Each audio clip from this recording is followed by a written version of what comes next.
Good afternoon, everyone. My name is Gerwant Haverkamp. I'm the Executive Director of the World Benchmarking Alliance, and welcome on this webinar about partnership policy and investments for a just transition. We are, of course, meeting at sort of the last days of COP, and so we will be quite keen to hear from our panelists later as well about how they have seen the just transition narrative evolve during COP, because we've seen a lot of things coming out, I think mostly positive.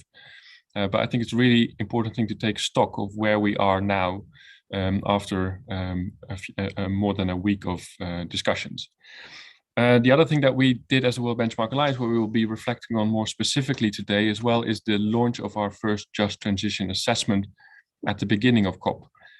We then launched the results, and again, we will hear today from Vicky Sins from the World Benchmark Alliance, who will take us through some of the results and the findings, and maybe from her a few words as well about how those findings have been received at COP so far. But of course, we are today, first of all, hosted by the European Commission, which has been a leader at the front of Just Transition. It will be an important priority for the European Commission taking this forward. So we're very keen to hear today from Cecile, who's the head of unit at DG INTPA, about what the European Commission is doing within Europe, but I guess from your position where you sit, also globally in terms of driving the just transition. And then we'll go, as I said, to Vicky Sins from the World Benchmark Alliance to hear more about the results. And then we have an excellent panel with Nick Robbins providing this perspective from a investor point of view, or it's an academic perspective, I guess, on the investors. Then we'll hear from Mette on what, from an ILO sort of more social convention perspective, how we look at just transition. And then we'll hear from Alberto from Annie what this actually means for a company that is in full transition. So without further ado, Cecile, if I can first hand it over to you to give us some opening remarks. Good afternoon, everybody, and thanks a lot, Gerwant, for welcoming me to this seminar. It is really a pleasure to be there in the margin of the COP26. Unfortunately, I was not in Glasgow. I've read in the paper what has happened there and seeing the progress, which is very encouraging. But of course, staying far away from it, I'm really happy today to be at least in one of the side event on it. Let me be brief, because I think also here we all want to hear about the report and what Vicky is going to present after me. But to just give you a bit of information from the EU where we stand and how we support, as you say, the just transition. But first, starting with some figures, because we all know it's nothing new, but the financing gap to achieve the SDG is huge. It's $2.53 trillion per year. It's enormous. And if we look in the energy sector, especially, we see that there we have more than 760 million people in the world lacking electricity, 2.6 billion people lack access to clean cooking. So there is quite a lot of work to be done in this field. And here we see a role, and that's also where I'm sitting from in DG INPA, a clear role for the private sector and investment really to fill these gaps. And we believe that here the international and local private sector have really a role to play also in the context of the recovery of COVID and moving into this transition towards a greener economy. So basically that's all these keywords, but very important, of building back together and leaving no one behind towards a just transition, which is very much at the core of how we see things in the EU, because it's also a race that we all have to follow, the just transition. It's really getting into the resilient and thriving worker and community towards green and decent job. It's not something easy that we do in one way. So in a sort of marathon, a race which we have to go and to be going all together, because it's not something that one in isolation can achieve, and running against time and trying to have to build it up and have more impact as possible, as fast as possible, basically. And again, I think that's very much how we see it, that all stakeholders have a role to play and must be on board. Us, of course, from government, we have to develop things for the EU, but partner country and doing together also and developing ambitious and inclusive transition plan, that's for sure, and shifting into clean technologies, green infrastructure that benefits most part of the society, that's for sure. On the other side, we have, of course, company. I said we need the private sector, so we need company to play a crucial role there, to really invest in greener technology, in greener transition, but also with the social aspect next to it. So it's a greener, which contribute also to the social and to the most deprived part of the society. And of course, we need to work together with other donors worldwide. I mean, the EU, it's a clear agenda, as you said, that we have in there, but many other donors also share this agenda, and we need to leverage together more of this green public and private investment. So the just transition is really a key pillar for us in the EU as our European Green Deal. So we are the first global power to really have integrated it into our energy and climate agenda. And concretely, the Commission created a just transition mechanism that is provided targeted support to most affected coal and shale oil regions, and helping to really mobilize at least 65 to 75 billion over the next period, so 21-27. So that's this new mechanism that will really help to really focus on the most affected coal and shale oil regions, and really try to alleviate also socioeconomic impact of the transition with dedicated technical assistance. This is not coming out of nowhere, this just transition mechanism, because we had already before an initiative for coal regions in transition, which was already there and have been adopted. So it's really building on it also.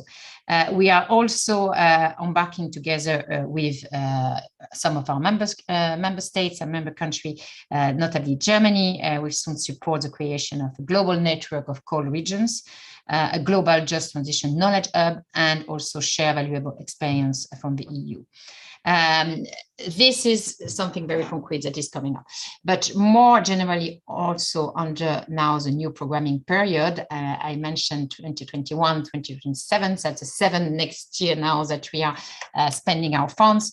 We have a very, very high climate ambition. We have an allocation, and I'm sure some of you have heard about it, but at least 30% of the funding under our new program called NDICI will be dedicated to climate action, and not only 30%, it's 30% plus 4 billion new that the President von der Leyen committed in addition recently this September. So it's quite a lot of, I would say, potential for really having a climate actions activity and making a change into a green and just transition. We have also the EFSD, the European Fund for Sustainable Development, Plus in its version Plus, which is providing a very important tool, guarantees and loans for companies themselves who want to invest in energy, and again in green energy. So that's a huge amount of guarantees that will be deployed. And now we have called for proposals that will soon come out and will be deployed over the next 7 years. Also very important to support our policy. We will have also really a key emphasis with Africa, because of course, if we look worldwide, we see that Africa is a region where its situation is the most problematic. So we will propose a new Africa EU Green Energy Initiative, and actually talk about it and set it up at EU-Africa Summit that will take place next year in February in Brussels. And we hope with this initiative really to strengthen our partnership and build further in investing in sustainable energy in Africa on the continent.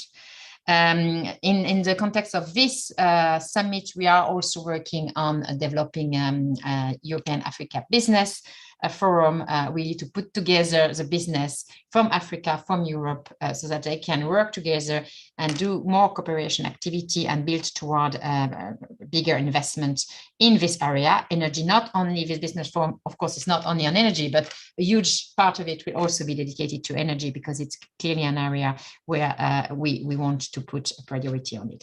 So all these different elements, which I sketched quite broadly, but just to give you a glimpse of some of the things we are doing to reflect our commitment really to work toward this just transition. So I will leave it to you now, and especially to Vicky, to hear about the report, which is very welcoming and interesting in this context. Thanks a lot. Thank you, Cecile, and thank you for putting the emphasis on leaving no one behind as one of the principles that you highlighted. I think it's also one of the things that was quite strongly resonates in our report and how we look at just transition. It's interesting to hear that this is both a domestic as well as an international agenda for the European Commission, where Europe is putting significant investments behind it. There's a clear role for business, and I think you made a nice bridge towards Africa, which is also where, of course, the next COP will be. So at the end of this panel, we'll hear from the African, sorry, now I have to pronounce right because otherwise I'm messing it up with the African Climate Foundation. With the African Climate Foundation, not to be confused by the European Climate Foundation. So I think that is also going to be a nice bridge towards how we will see this, how we hope to see this agenda advance in the next year, and how we hopefully can take it forward in the next COP in Africa. Having said that, Vicky, can you tell us more about the results, having looked at 180 global companies? Yes, thank you so much, Gerbrand, and I will do so. Thank you everyone for joining here today and for this exciting dialogue we will have with the panel later on. But first of all, it's me to show you what we have done as the World Benchmarking Alliance. For the ones that don't know, we are a global non-for-profit looking into private sector's contribution to reaching a more sustainable development world. And for this specific piece of work, we've looked at how can we really ensure that the decarbonization plans that we have and the energy transition that's ahead of us goes truly hand in hand with a just and equitable transition. And in order to do that, we've looked at 100 oil and gas companies, 50 electric utility companies, and 30 automotive companies. And these assessments really look at the social elements of these companies' transition to a low carbon future. We look at publicly available information, and we really then assess these against some social indicators and just transition indicators that we have developed.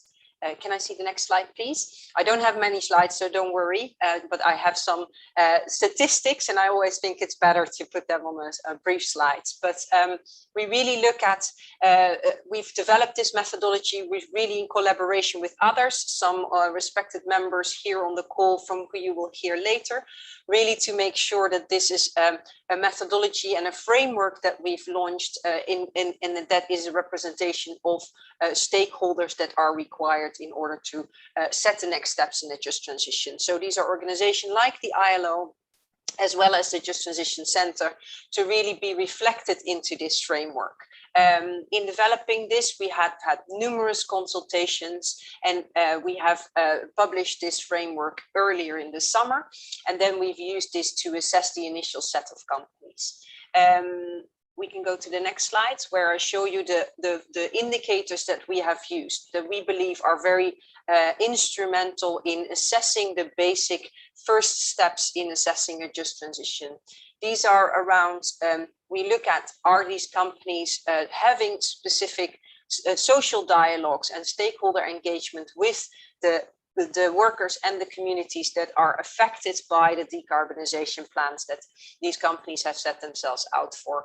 We really want these companies to look at, are they planning for a just transition? Because when we talk about a just transition, it's not only the role of the private sector. We need all stakeholders in this transition, but the private sector needs to make transparent what is the impact of their decarbonization plan on their workers and communities, because only if we do that, we are able to assess what the role is of the other stakeholders and how they can mobilize financing to support that just transition, as we heard from Cecile as well. So that is a very important element that we are looking for. Then, of course, when we look into, oh, sorry, can you go one slide back? When we look at the third element is around green and decent job creation. When we look into, of course, the future of work, we really need to make sure that the jobs that we are creating are in line with the green and decent job that we want to see in the future in order to create a sustainable workforce going forward. And that, of course, goes hand in hand with retraining and reskilling and upskilling the workers that are currently employed in these high emitting sectors that we know are subject to change. We look at social protection and social impact, and we look at that these companies are really influential in their role to influence policy and advocate for a transition that's coming. And we really want that these companies step forward in using this influence to be an advocate for policy and regulation that supports a just transition. Next slide, please. So this is the basic framework, and then we looked at these 180 companies that I mentioned in these 3 sectors. Overall, the findings are not so good. They're quite stark. Perhaps that's unsurprising, because this is also the first time we look at this comprehensive framework, but it really highlights that in this race to achieve these net zero carbon emission by 2050, that we are actually putting quite a high risk of success by leaving workers and communities behind. Because we really look at, if we look at this from a road to a just transition perspective, then we really can say that we are at a very beginning of this road, but we have to move fast in order to achieve the decarbonization objectives. We see that from the 180 companies, only 9 companies score above 50% on the 6 just transition indicators that I've mentioned. And those only 2 of the 180 companies assessed meet actually all the fundamental requirements of the just transition planning that is crucial. And only 15 companies include the voices of those who will be mostly impacted by their future plans. So we really see a big step going forward, and we'll probably hear more from Mette on that later on as well. We see that only 23% of the companies have a public commitment to look at any form of reskilling or upskilling workers that are potentially displaced by the low carbon transition. And that, of course, you see that will place a high risk of these workers and the communities impacted. We also only see that 12 out of the 180 companies actually look at a minimum demonstration of respecting human rights, the basic principles of human rights due diligence, which we believe, of course, that is at the basis of accepting a first step in addressing the social aspects of the just transition. So overall quite stark, but also for us, it's really important that we see that we will drive collective action on getting and seeing improvement around all stakeholders. So can we see the next slide, please? So we see that when we look at the people that are mostly at risk of the decarbonization, we see that they are mostly left behind. And in order to really make sure that we don't end up with, like we said before, stranded assets, stranded workers, we really need to make sure that we address this collectively with the companies, but also with other stakeholders involved. So the way we approach this from a World Benchmarking Alliance perspective is we drive transparency from the private sector into what actions are needed, and then convene collective impact coalitions, which means is that we want to really drive partnerships from multiple stakeholders together to get around the topics that we've highlighted that need the first step to significantly see change and collaborative action going forward, and to really drive influence through this collective action to see progress that we want to see and measure in the coming years. Therefore, we really look at, we've launched this Collective Impacts Coalition during COP here in Glasgow, and we have already seen that there's leading investor action through this kick that are embracing sort of the next steps that are needed. And we want to really invite multi-stakeholders to join this coalition, because we want this to be regionally implementable, but we also definitely want to see that the private sector is being held to account ultimately on showing transparency and progress on these items. So the next steps, last slide, please. I think, yeah, thank you. So we've shown that the companies, everything is online available, so you can go into the details of these 180 companies assessments, and you can see where the areas are for improvement. I've highlighted a few, but of course there's also differences between the industries, the 3 industries that I've mentioned, where we see a difference between the maturity in some industries. So I definitely also encourage you to read the report that we've shared. There's also some good case studies in there because we want this to be a roadmap for companies. So we highlight what are the best practices that we could find, and really want to accelerate on these best practices with companies to see that then there's a significant next step taken. Next year, we will expand this research to other sectors. First, it will be the transport sector. It's very accurate because it's Transport Day today. Of course, we've not made that. That's not a coincidence. It is actually, but we will look at the transport sector next year, where we look at 90 transport companies beyond the automotive industry, but heavy transport. And then we also combine the just transition assessments and the climate assessment in one overall benchmark. And I would really encourage for all of you that are here or interested to engage with us, either from an organizational point of view through the collective action, or want to know more about the roadmap of these companies, then yeah, it's an open invitation for you to join us. Thank you, and Gerbrand, back to you. Vicky, thank you so much for that comprehensive overview and for outlining the next steps, which is probably the most important thing given where the companies are today. Nick, if I can go to you first, you've obviously helped us a lot with creating the methodology for this work, but that's not all you do a lot more. Can you sort of give us a reflection about the results, but also how do you see just transition evolving as a concept, and how do you see particularly investors engaging with it?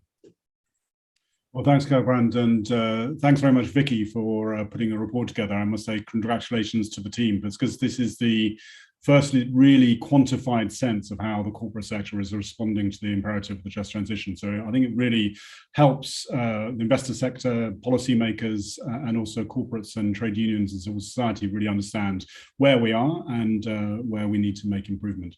And I really like the theme of this session about partnerships, policies, and investment, because the just transition is a team sport. It does need partnerships, and it needs that focus on policy, corporate policy, but also public policy to drive the investment we need.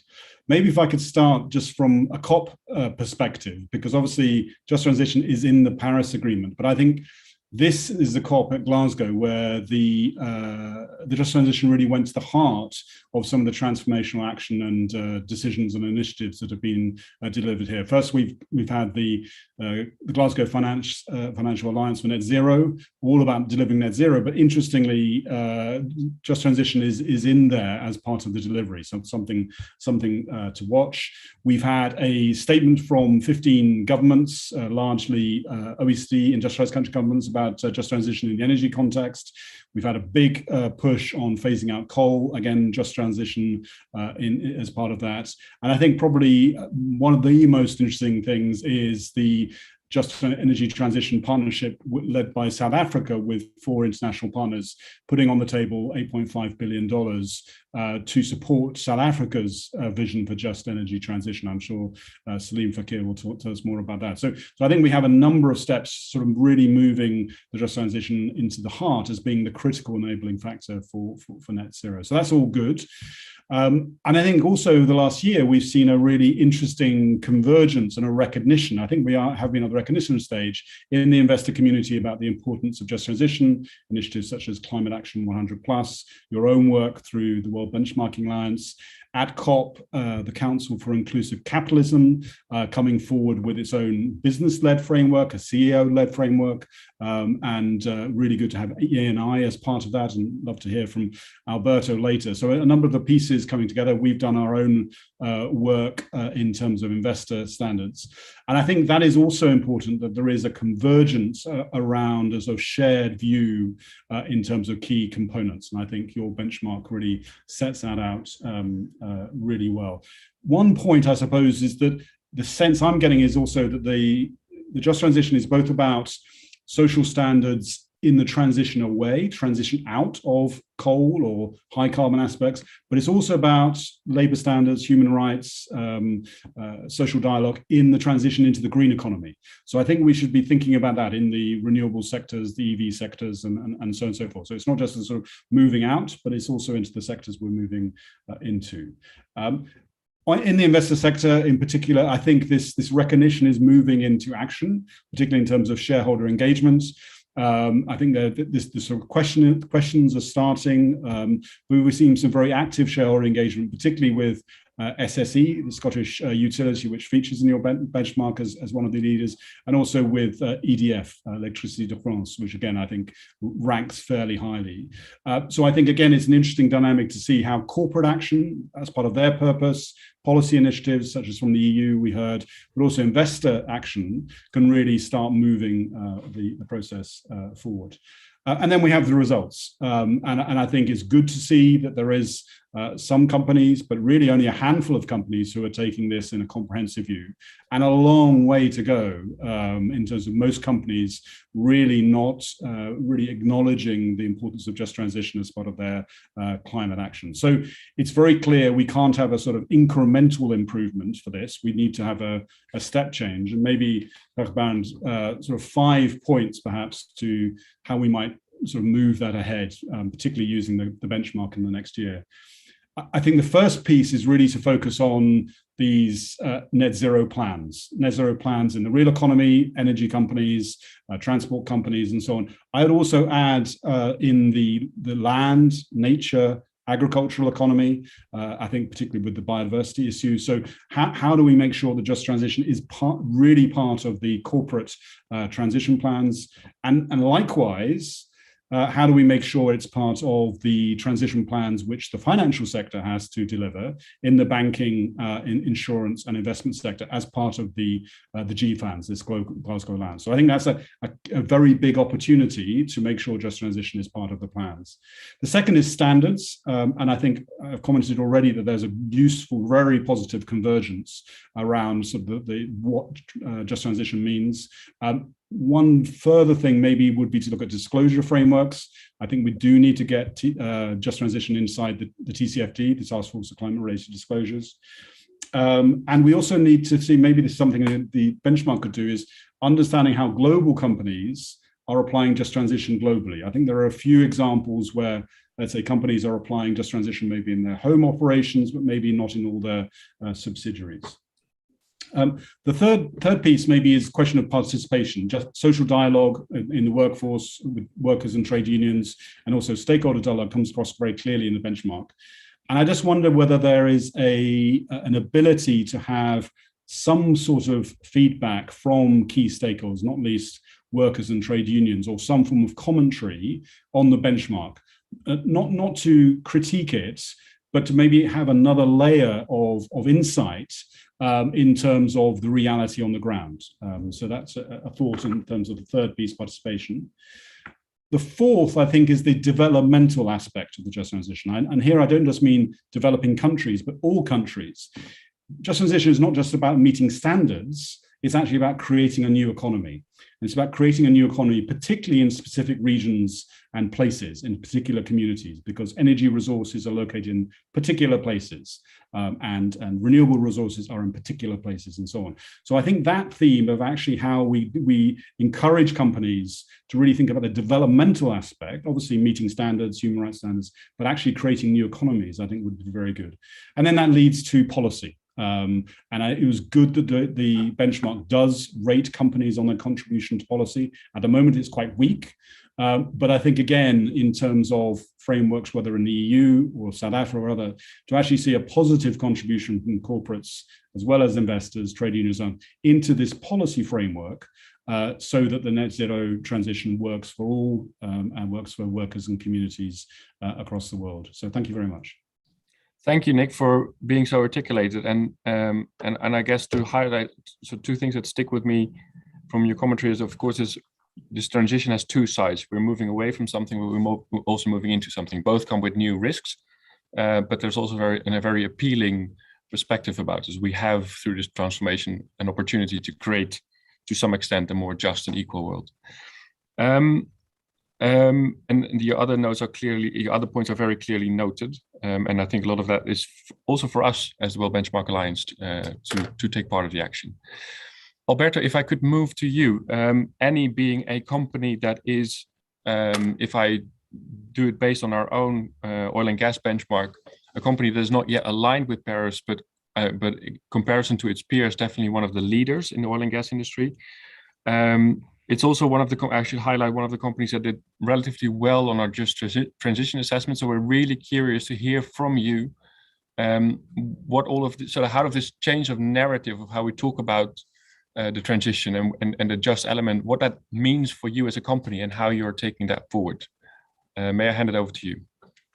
Yes, thank you for inviting me and to give me the possibility to share some reflection on that. I do believe that up to date, the just transition is too much focused only on climate-related issue. And we have to see a just transition in an holistic way, also taking account the social rebound of the energy transition. We can say that just transition can be, if it's not just. So what does it mean is something that we are discovering, and discussion like we are doing today is very important to draw the attention on the other side of the coin. Starting from the climate related issue on just transition, the part started in 2014 with our CEO Claudio Descalzi and the board that I strongly supported him in this transition. And last February, we announced our commitment from now up to 2015 to be carbon neutral, scope 1, 2, and 3 from now up to 2050 with intermediate target to 2030, 2040. This implies a very dramatic change of doing our business in terms of energy efficient, no flaring down, according with the World Bank initiative, the methane initiative for the business that we are running. But in the same time, we are investing in new business. For example, in renewable energy, we are committed to reach 55 gigawatt from now up to 2050. The same, we have already announced the acquisition of 20% stake in the most important offshore wind farm in UK. The same, the first industrial cluster that is applying the carbon storage and sequestration is promoted by E&I in UK. But to reach the carbon neutrality, other actions are in place. For example, forest conservation project, a huge forest conservation project for natural sink, and the conversion, as we will see later on, of the refinery from traditional refinery with feedstock from natural biofuel. This is a very important transformation also in social point of view, because we try to avoid impact to the person, to the workers, and to the community, the industrial plant. As I said, the energy transition related to the climate is one of the part of the problem. The social part, the social rebound is in the same time very important. First of all, as WBA underlined often, the respect of the company must be fully respect of the human right. And let me add, also promote the human right, especially in the fragile country where we work. You know that we are an African company, so we well know the right to access to a quality education, to clean water, and so on. Is something that we promote with a huge investment. In 2018, the board approved a statement on respect and business and human rights. This declaration is coming from a long path starting in 2016 with a meeting with the top management in presence, all the worker in video conference with our CEO and other external stakeholder. Starting from that, I want to share with you that 27,000 people has been trained on human rights, and generally speaking, and a specific training has been delivered for security, for supply chain, and for human resources. Probably for this important work, we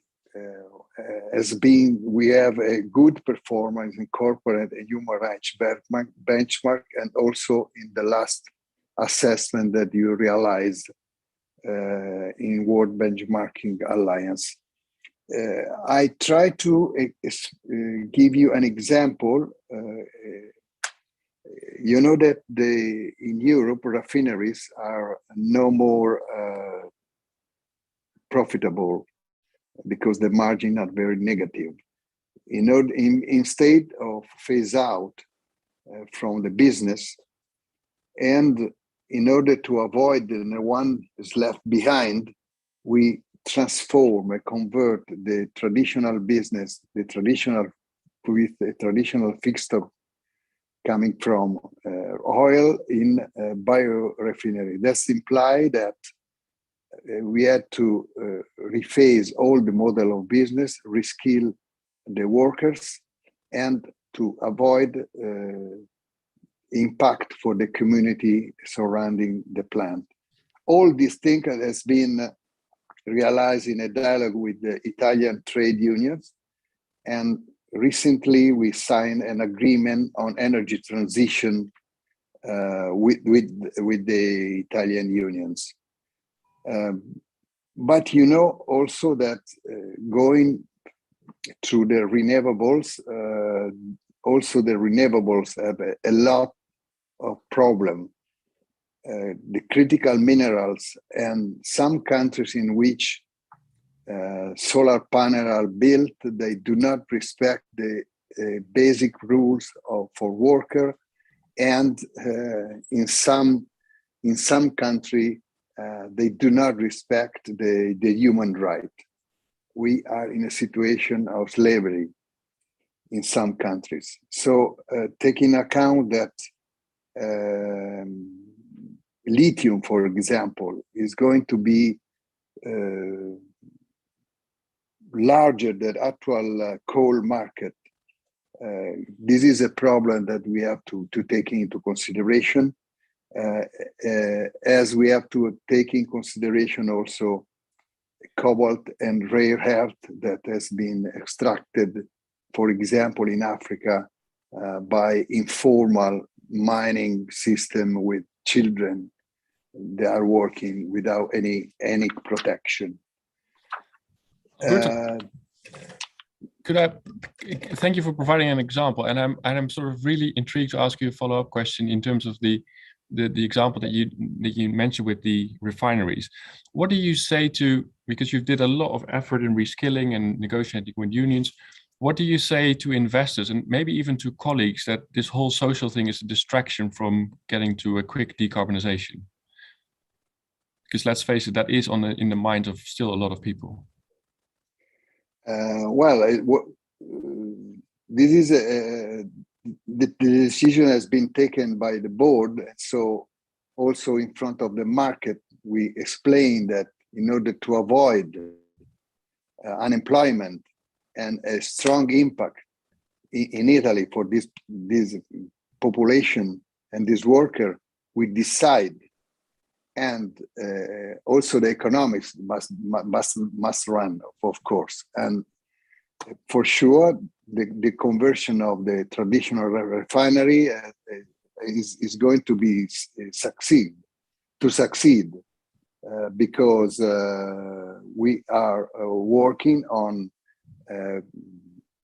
advanced feedstock, waste, and agri products that are not in contrast with the food chain.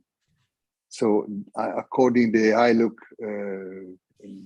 regulation. This has an impact also in the country we are going to produce agri feedstock, because we are implementing, improving the capacity of the farmer in Kenya, in Africa, in Congo, in Mozambique, to produce, not to reach the food security, and at the same time to have cash crop in order to increase the income generation activities. So it is a very holistic project that is not related only the impact that we have in Italy for the people living here, but also in other continents.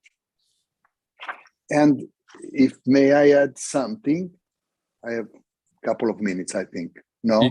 I'll give you 2 more minutes. 2 minutes. I want to draw your attention on this fact. We are looking at the transition with glasses of people that are living in OECD countries.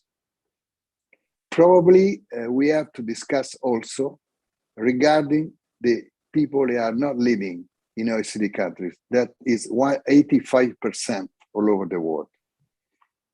We know that 1 billion people, the majority is in Africa, has no access to electricity, 640 more or less. 2.7 billion people has no access to clean cooking. And this produce, according with the World Health Organization, 4 million dead children, mother and children. We are working in 74 countries. Many of them, 15, 20, are fragile countries, and we are investing in economic diversification, in local development program. We have a 4-year plan of 400 million in equity. That means more or less 1 billion gross, in order to improve the local development and to help the people to promote the right to good quality education, access to water, decent work, and so on. We have also to take in account in the social related issue to the transition, the people they are behind us. If the paradigm, they guide our development, the visible and invisible hand of the market produce this inequality that less than 10% has the patrimony of 4 billion people, there is something that is not working. Thank you, Alberto, for making this point. And I am sure that Salim will pick up on some of this in his final remarks at the end. But before we go there, I'm really keen to hear from Mette, bringing in an ILO perspective, social dialogue. How do you listen to this conversation, and what do you have to share with us? Well, I listen very closely and with great interest, because I think today's session is, of course, really exciting, but so has been the process together with the World Benchmarking Alliance leading up to the launch of last week. So yeah, with great interest for sure. And I can, of course, I will touch on a few things that have been said by the previous panelists, but I'll start by taking a step back, because I'm also here in Glasgow following COP, and I really appreciate Nick's tour de force of what are some of the great initiatives that have come out already now. And one reflection from our side is that just transition has for sure become somewhat of a key concept here in the conference. In many of the core plenaries, of initiatives, all the things that Nick just mentioned now, just transition is mentioned. And this is, of course, really, really exciting, coming from the ILO, which is the UN tripartite agency for everything related to the world of work. So back in 2015, the tripartite constituents of the ILO agreed on the Just Transition Guidelines, which is basically the footwork for many of these conversations that we're having right now in COP. I will also say that it actually does concern me a little bit that it has become somewhat of a buzzword, because when we hear the conversation here at COP, it does sound quite fancy, no? Just transition, it's fair, leaving no one behind, social inclusion, etc., etc. But I mean, I cannot help but thinking, do all these actors truly understand what a just transition entails? And from an ILO perspective, a just transition is a comprehensive framework that touches on several, actually 9 policy areas, ranging as far from employment policy, enterprise development, skills development, education, occupational health and safety, etc. And it's all founded, as Nick so well said, on social dialogue and respect for the fundamental fundamental labor principles and rights. And it's not always that is mentioned together with the fancy buzz or the exciting buzzword of just transition. So that is one sort of COP reflection here. So I guess I'll just use this opportunity, because I see Cecile is still with us from the EU, right? So I just want to encourage that the delegates that are here at COP, they make sure that they integrate just transition in the agreements and the papers and the documents coming out of COP. Because one thing is having it at the fancy main stage speeches, but we also need to make sure that it's included in the agreements from COP, together with human rights and gender equality, etc., to really make sure that we do not leave anyone behind. So I mentioned these 9 policy areas, right? So how are we going to do that? That is really why I think it's quite fitting that the title of today's event as well, of course, about partnerships, policies, and investment, because that's really what a just transition is about, right? So I will say that we in the ILO, we're spearheading a UN initiative called Climate Action for Jobs, which is including 48 countries that have committed to a just transition. And these are not primarily OECD countries. These are developing countries, these are small island states countries, and these are really the countries that are most affected by climate change. But what we also see is from the ILO perspective that the biggest risk is not climate action and the change and transformation that will come. The biggest risk is climate inaction. So what we see is that, for example, by transitioning to a more sustainable energy mix and a circular economy, that can create 100 million new jobs. It will also destroy some jobs. There will be some jobs that we do not need in a greener economy in the future. And that is really what the transition is about, right? So a just transition has to be well planned. It has to be based on social dialogue. It has to include governments, workers, and employers. And then it must take into account both climate change and climate action, so environmental policies, and these other policy areas that I briefly touched upon. Then I think the last thing that I also want to say is, I think the root problem or challenge when we talk about a just transition is these silos that we also see in the way that our society is built. So one thing is, of course, in the government. So, you know, the policy areas of skills and education might not necessarily be developed together with the environmental policies or the employment policies, etc. So I think that's something that we have to keep in mind. I thought it was really exciting here at COP to see not only ministers of environment or climate at the conference, but a broader set of ministers being present, because that's also an indication of understanding how far-fetching and cross-cutting environmental and ecological transition is going to be and has to be. Then I guess I will just finish by saying that a green job is not necessarily a decent job.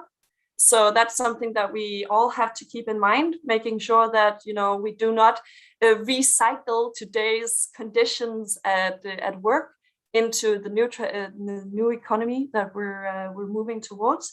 And that is, I think, really what Just Transition is about. So I think I'll just finish there for now.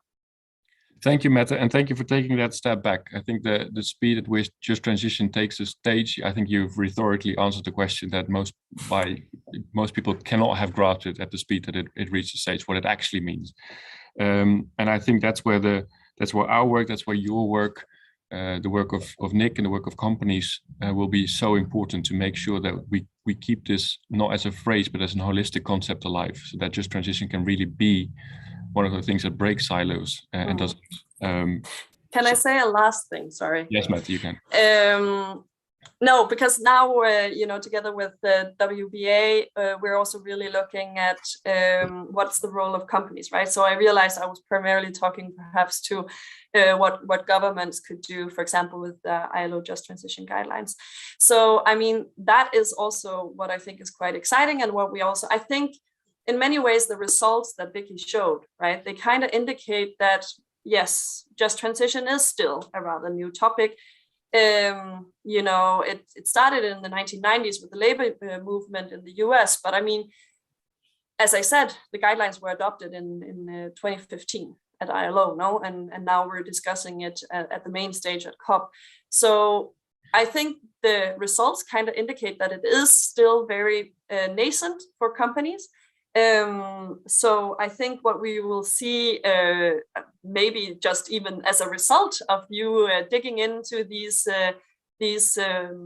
procedures by companies, that they will be communicating much more about the way that they do operate.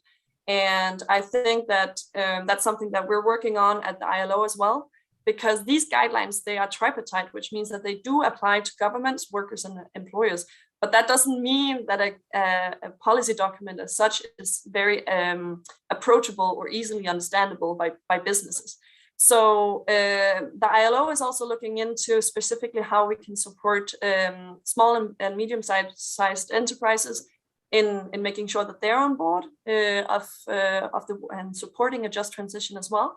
Because we do still see that it's primarily large companies that are engaged in this space. So I also just want to finish off by saying that the ILO is really keen to further work on this, so that we can make the Just Transition guidelines more implementable. And I think the work that we're doing with the World Benchmarking Alliance is really key in this. So I also just wanted to thank you and your team really for this effort. So thanks.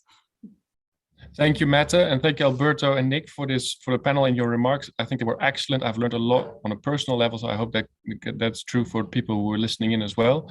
I am not going to summarize or do any takeaways. I'll leave that to Salim, the Executive Director of the African Climate Foundation, and I really hope you can use your final remarks to build a bridge to next year's COP. Thank you very much, and it's a real pleasure to be here and also to participate in this European Union event. I will raise maybe 5 or 6 observations I think will be relevant. And if I can draw on a country that is likely to be affected significantly by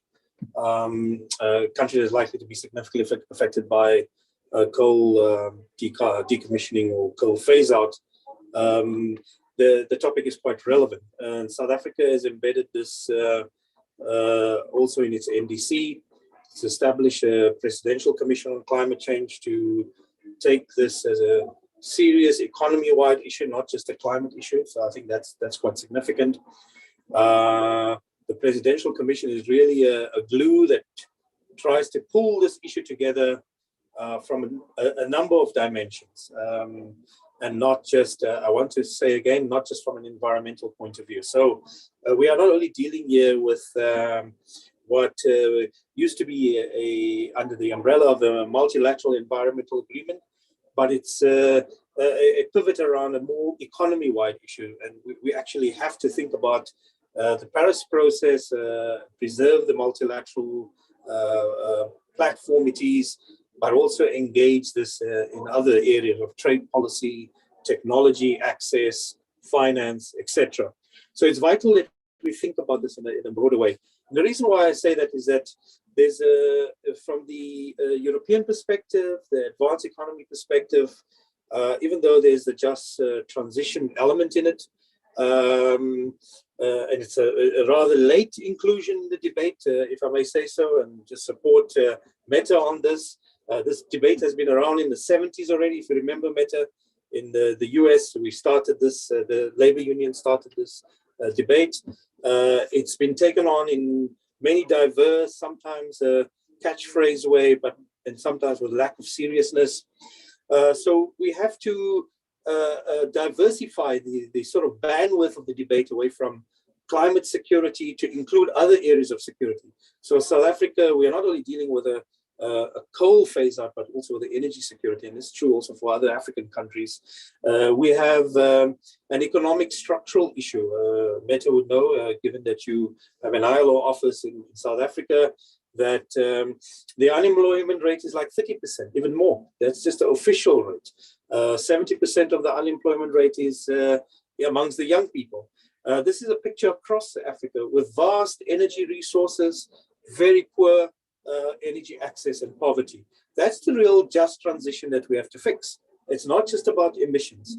So we have to include in the debate a connection between climate security, energy security, economic security, and worker and community security as part of a broader resilience movement that we have to encourage. So the just transition is about social inclusivity and a path towards greater resilience. The second element of the just transition, which we are interested in South Africa and is reflected in the on the just energy transition transaction, is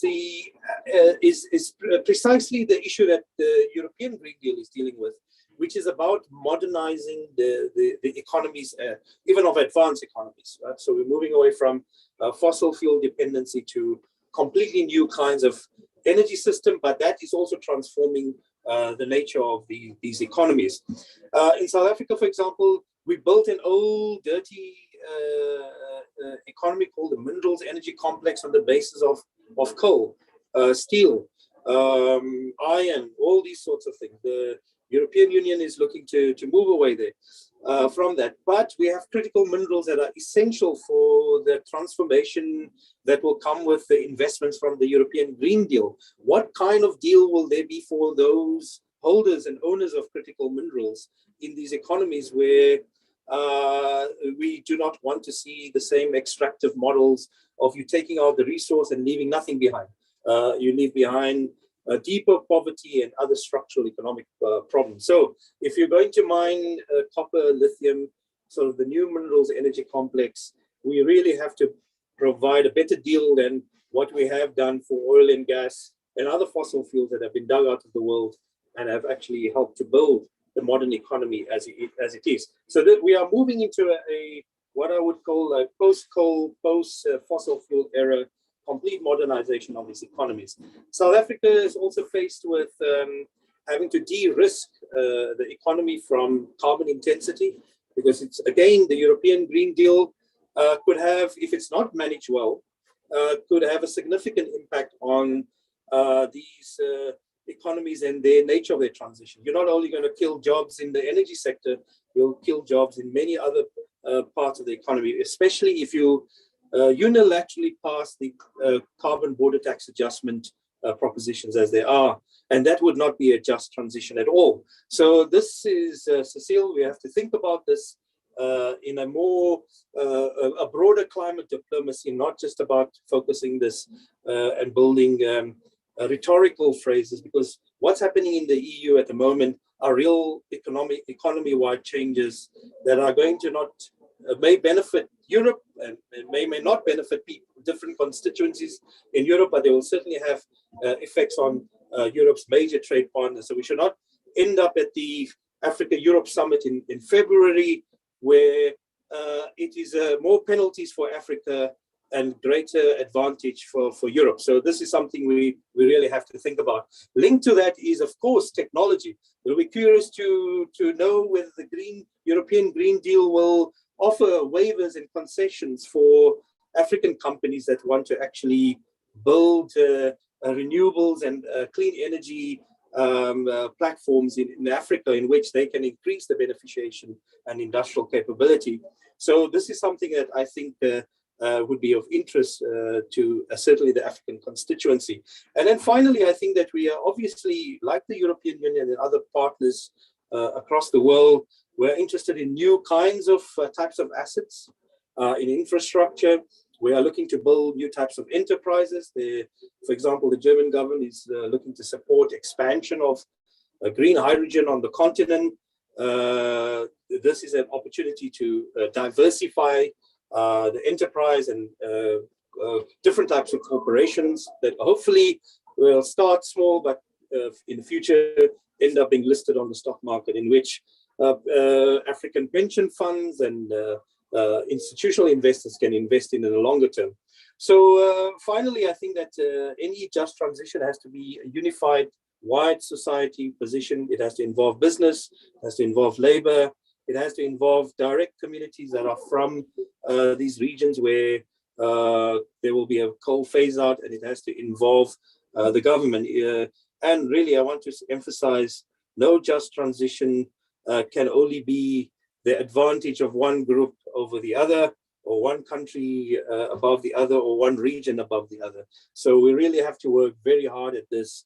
And the distrust and the lack of fairness was very evident during the COVID period. So let's not repeat that mistake again. Thank you very much.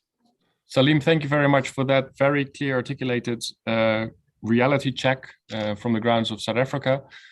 Cecile, we don't have time for you to respond to this, but I know Salim should know that in you they have a listening ear and a friend within the Commission.